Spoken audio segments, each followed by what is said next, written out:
हुआ था एक ब्रेकअप मेरा भी। नहीं नहीं, ये आम ब्रेकअप जैसा नहीं है। इसमें कोई बॉयफ्रेंड गर्लफ्रेंड बाबू शोना जैसी फीलिंग्स नहीं शामिल है। ये तो बस वो फीलिंग है जिसमें एक दोस्त दूसरे दोस्त से बहुत अटैच होता है और अचानक वो दोस्त कहीं गायब हो जाता है। अचानक आपकी दोस्ती, जिसको आप बेस्ट फ्रेंड फॉरएवर की दोस्ती समझकर इंस्टा फेसबुक पर हजारों पोस्ट डालते हो, वो कहीं खो जाती है।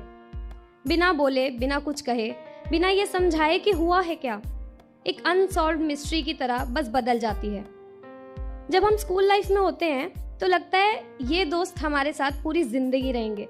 मतलब हम प्लान्स बना लेते कि तेरी शादी में मैं ये लहंगा पहनूंगी, मेरी शादी में तू ये लहंगा पहनना, तू मुझे मेहंदी लगाने आना। और हमने तो ये तक प्लान कर लिया था कि काश कोई ऐसा लड़का मिल जाए जिससे हम दोनों एक ही घर में शादी कर पाएं। पर किसे पता था कि ये सब नॉट सो हैपनिंग ड्रीम्स की तरह एक दिन खत्म हो जाएगा। 10th के बाद हम सब साथ थे और फिर अचानक सब्जेक्ट्स और स्ट्रीम्स ने हम पर अटैक कर दिया।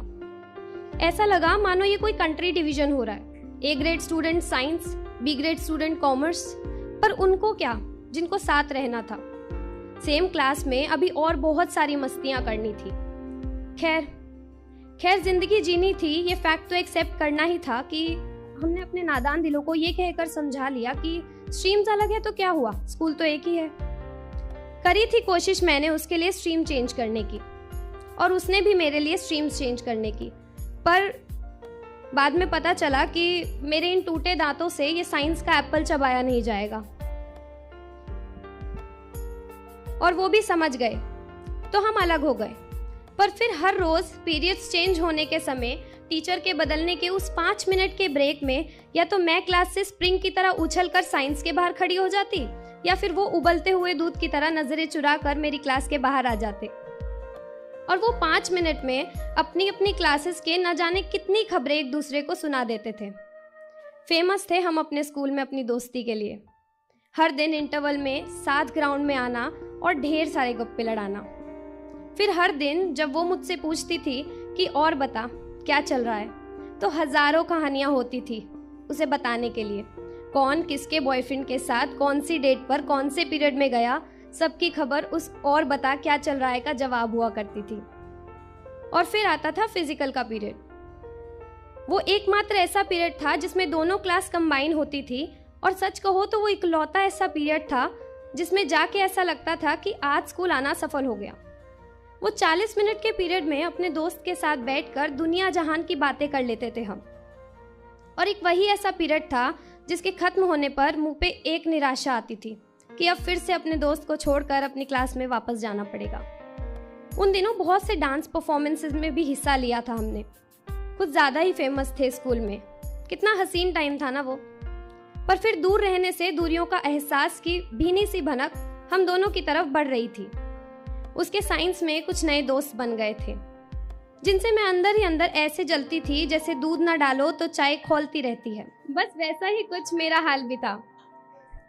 ऑब्वियसली ये बोलने में थोड़ी सी हेजिटेशन तो थी कि इसलिए कभी उसे कहा नहीं, पर मजाल है आज भी कोई उन सब के बारे में एक भी बात बोल दे।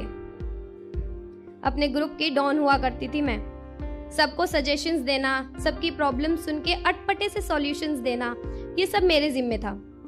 उस समय ऐसा लगता था मानो स्कूल जाने का सिर्फ एक ही रीजन है, और वो थी मेरी बेस्ट फ्रेंड। पर फिर जब वो साइंस में गई तो लगा कि स्कूल जाने का सिर्फ एक ही रीजन है, वो है फिजिकल का पीरियड।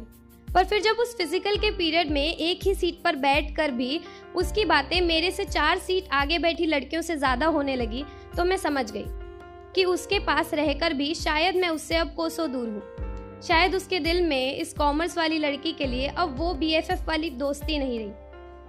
लगता तो था कि जाके कह दूं उसे कि हिमांशी तुम सिर्फ मेरी हो, तुम्हें मुझसे कोई छीन नहीं सकता। फिर हाँ, वही एक हिंदी फिल्म की चीजी डायलॉग मारने से उसके दिल के तार वापस से मुझसे जुड़ने नहीं वाले थे, तो खुद को समझा लिया और धीरे धीरे कॉमर्स में ही एक नई दुनिया बसा ली।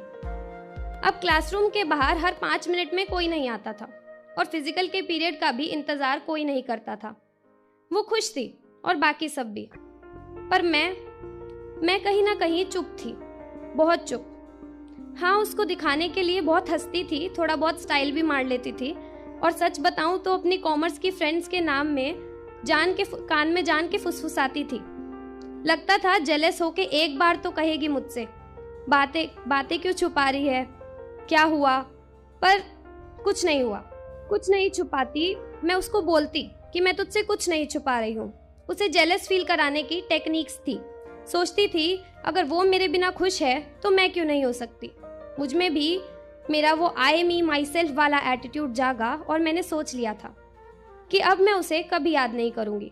अब बेस्ट फ्रेंड फॉरएवर वाली इस रिश्ते का ब्रेकअप हो ही गया है तो ब्रेकअप ही सही। पर अब लगता है कि मूव ऑन करना ज़्यादा इजी होता अगर ब्रेकअप कोई नॉर्मल ब्रेकअप होता। इस ब्रेकअप में ना तो उसके मुझसे दूर जाने की वजह पता थी और ना ही मेरा उससे बात ना करने की वजह। और आज जब उसका मैसेज आया कि क्या चल रहा है, तो हर बार की तरह बहुत हेजिटेशन हुई, बहुत तकलीफ हुई ये बताने में कि बस कुछ नहीं, सब बढ़िया।